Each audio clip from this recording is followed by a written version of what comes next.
Halo Sobat Zona, bertemu dengan Mimin di program Sobat Zona Harus Tahu. Nah, kali ini Mimin akan menjabarkan topik menarik yang relate dengan mahasiswa. Kira-kira apa ya? Di video ini, Mimin akan membahas putar skripsi. Tapi bahasan kita nggak berat kok. Karena Mimin tahu beban kalian sudah berat. Hehehehe. Sebelumnya, ada yang tahu nggak sih apa itu skripsi? Lalu, adakah di antara kalian yang bertanya-tanya, bagaimana sih asal-usulnya kok bisa ada skripsi di perguruan tinggi? Siapa ya pencetusnya? Lalu, apakah skripsi memang sulit? Lantas, skripsi itu ada manfaatnya nggak sih untuk mahasiswa? Kalau di zaman sekarang, membahas skripsi sudah menjadi hal yang mendarah daging di perkuliahan. Bahkan bisa dibilang cukup fenomenal di kalangan mahasiswa. Mengapa demikian? Karena seringkali kita menemukan skripsi itu sebagai sesuatu yang ditakuti mahasiswa. Nah, dalam penyusunan skripsi, biasanya mahasiswa sering menemukan fenomena-fenomena unik seperti berikut ini. Mulai dari tidur tidak teratur. Ketika kalian sudah mengambil skripsi, maka disinilah siklus tidur kalian pasti akan berubah drastis. Dari yang biasanya tidur jam 10 malam, kini harus begadang sampai pagi, bahkan 24 jam nggak tidur. Hal ini umumnya dikarenakan deadline yang diberikan sangat mepet, serta revisi yang berlimpah oleh dosen pembimbing. Selanjutnya yaitu sering merasa deg-degan. Biasanya nih, mahasiswa akhir sering banget ngerasa deg-degan. Bukan karena ayang ya, tapi ngelihat notif chat dari dosen pembimbingnya. Apakah Sobat Zona juga merasakannya? Belum lagi, bingung balasin chat dospem. Membalas salah dikit, takutnya kena semprot. Akhirnya tanya-tanya ke temennya cara menyusun redaksi yang baik untuk membalas chat dosen. Terlebih lagi kalau diminta ketemu face to face. Pasti Sobat Zona harus mempersiapkan mental, apa yang harus dikonsultasikan, dan memilih pakaian terbaik untuk bertemu dospem. Apalagi kalau dosennya killer dan suka ngasih banyak revisi. Kemudian, permasalahan yang cukup sering ditemui mahasiswa akhir, yaitu lupa melakukan backup data skripsi. Pernah nggak sih kalian melakukan backup data skripsi? Atau pernah nggak Sobat Zona pusing karena skripsinya lupa ke backup? Backup data skripsi sebenarnya dimaksudkan untuk mengantisipasi jika terkena musibah. Seperti data di laptop terhapus atau terformat, laptop rusak, dan parahnya lagi laptop yang hilang entah kemana. Untuk backup data skripsi, bisa dilakukan dengan menyimpan di external hard drive, Google Drive, flash disk, di burn file ke dalam CD atau DVD, cloud, dan masih banyak lagi.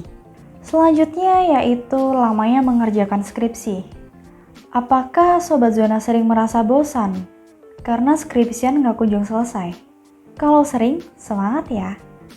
Mengerjakan skripsi memang nggak selesai jika dilakukan sehari atau 2 hari. Ibarat seperti membangun candi Prambanan dalam 1 malam. Melainkan butuh waktu beberapa bulan, bahkan hingga tahunan untuk menyelesaikannya. Tergantung dari Sobat Zona yang mengerjakannya. Ada juga nih sebagian mahasiswa yang beranggapan bahwa mengerjakan skripsi itu membutuhkan waktu yang lama dan membosankan. Karena dihantui dengan berbagai penelitian, seminar, dan sidang. Berbagai macam proses itu membutuhkan waktu yang panjang, serta kesabaran dan keuletan yang ekstra. Belum lagi harus mengolah data sebelum menghadap ke dosen pembimbing. Sebenarnya, lama atau enggaknya skripsi tergantung ke mahasiswanya sendiri, ingin segera lulus atau enggak. Ketika ada kemauan untuk menyelesaikan skripsi, pasti ada jalan untuk cepat menyelesaikannya.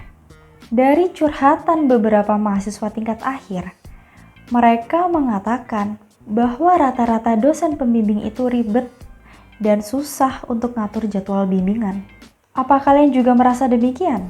Dosennya sering sibuk, bahkan hilang-hilangan, atau bahkan sering memberikan revisi. Bagi mahasiswa, dosen pembimbing adalah salah satu penentu dari kelulusan. Mau berusaha sekuat apapun, kalau dosen tidak pernah bisa ditemui untuk bimbingan, maka kesempatan untuk cepat lulus tidak akan terrealisasikan. Belum lagi, dosennya memberikan revisi berulang kali dan memiliki banyak kesibukan lain di luar kampus. Jangan patah semangat ya. Tetaplah sering melakukan follow up secara berkala dengan dospem dan kerjakan skripsimu dengan maksimal. Fakta unik berikutnya yaitu sidang yang menegangkan. Benar nggak sih sidang selalu menegangkan? Atau pernah nggak sih ketika sidang diberi pertanyaan yang mematikan? Tapi faktanya, sidang nggak selalu menegangkan kok. Apalagi kalau dosennya baik hati dan nggak sombong. Tapi beda lagi ya kalau dosen pengujinya sangat perfeksionis dan killer yang memberikan pertanyaan mematikan. Belum lagi, dosen pembimbing kita nggak mau bantu alias menyerahkan pertanyaan dosen penguji untuk kita jawab secara spontan. Bagi yang belum sidang, siapkan sidang kalian dengan baik ya, agar saat sidang tidak tegang dan bisa menjawab semua pertanyaan dosen penguji. Selanjutnya yaitu banyaknya godaan saat ngerjain skripsi. Waduh, apakah Sobat Zona pernah merasakan bahwa dalam mengerjakan skripsi banyak banget godaannya, sehingga bikin kalian menunda mengerjakan skripsi. Padahal ngerjain skripsi adalah syarat utama untuk lulus kuliah. Ada mahasiswa yang mengeluhkan bahwa mengerjakan skripsi itu banyak godaannya, apalagi di saat semangat-semangatnya mengerjakan. Misalnya nih, ada aja teman yang ngajak liburan. Belum lagi kalau kalah melawan malesnya, atau sering scroll hal nggak penting di sosial media. Sobat Zona harus benar-benar menekankan kepada diri sendiri tentang skala prioritas dan sikap tegas, supaya kebal dari berbagai macam godaan skripsi. Kalau begitu, apakah skripsi memiliki baik manfaat? Atau jangan-jangan skripsi hanyalah kumpulan kertas yang tidak memberikan manfaat untuk mahasiswa? Lalu, tumpukan kertas itu malah bisa menjadi sampah di masa mendatang? Tentu tidak ya, karena skripsi kalian ini nanti bisa menjadi bahan referensi bagi adik tingkat dan disimpan rapi oleh kampus. Sehingga, secara tidak langsung, skripsi yang disusun memberikan manfaat dan ilmu kepada orang lain. Ternyata, skripsi memiliki manfaat menarik yang bisa diambil untuk mahasiswa penyusunnya. Dimulai dari yang pertama, yaitu untuk melatih kritis dan problem solving. Saat menyusun skripsi, mahasiswa akan memadukan berbagai aspek bidang studi mereka di tahun-tahun sebelumnya yang telah dipelajari sebagai mata kuliah yang terpisah-pisah. Tak hanya itu, mahasiswa melakukan riset-riset dan menemukan referensi yang tepat sebagai bahan pendukung skripsinya.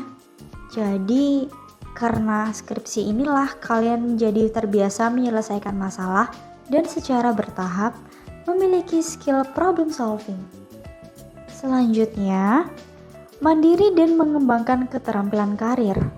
Melalui skripsi, kalian sudah dilatih mandiri untuk bertemu sama narasumber, dosen pembimbing, bahkan terjun ke masyarakat secara langsung atau melakukan penelitian laboratorium yang cukup rumit.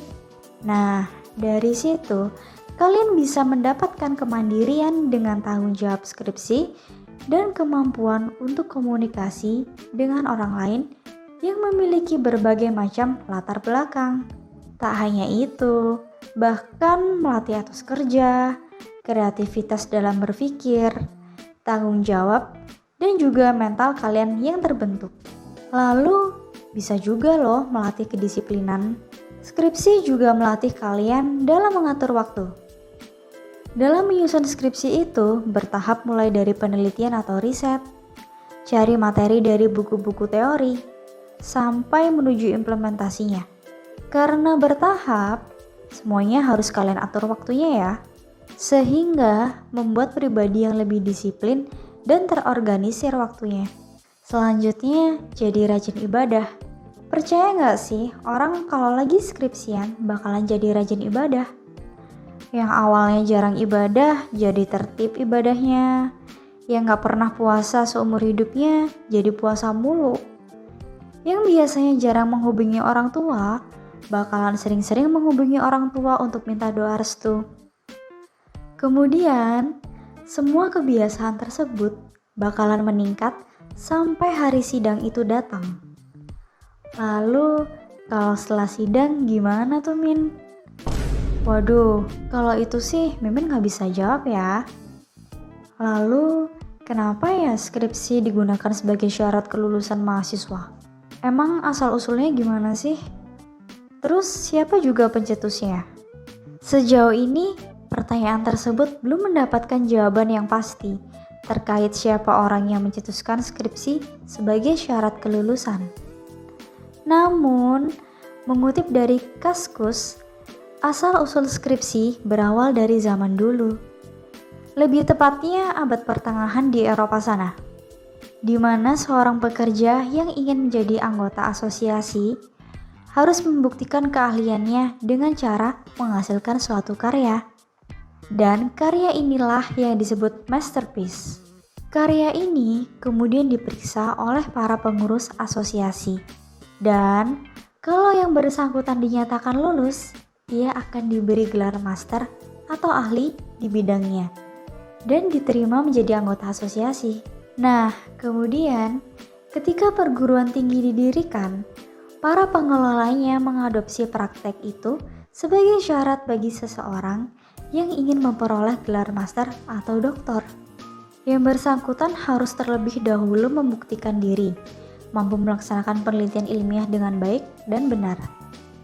Hal tersebut bertujuan untuk melihat sejauh mana mahasiswa bisa memahami apa yang sudah dipelajari selama perkuliahan, lalu mengamalkannya secara langsung di lingkungan masyarakat umum, sehingga apa yang sudah dipelajari bisa bermanfaat bagi diri mereka sendiri dan juga lingkungan sosial yang membutuhkan.